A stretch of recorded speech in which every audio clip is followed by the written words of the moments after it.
Et dans plusieurs traditions africaines, lorsqu'un rêve devient soudain répétitif, lorsqu'un rêve devient constamment répétitif, ils considèrent qu'il ne faut pas simplement l'ignorer. Pourquoi? Parce que la répétition dans un rêve est souvent interprétée par un signe d'insistance, comme si l'on t'avertissait d'une chose, comme si on t'envoyait des signes mais que tu n'as pas encore réussi à capter qu'est-ce que cela voulait dire.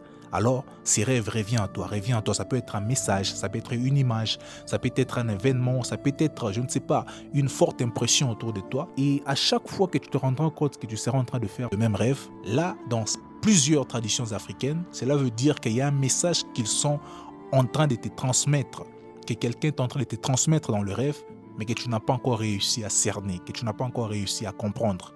Et voilà pourquoi ces rêves deviennent répétitifs dans ton esprit. Et ces rêves peuvent peut-être s'agir d'un avertissement. Ces rêves peuvent également s'agir d'un appel à la prudence. Ça peut être dû peut-être à un conflit familial. Ou même que ces rêves qui deviennent répétitifs dans ta vie, ça peut être dû au fait que tu dois te remettre en question.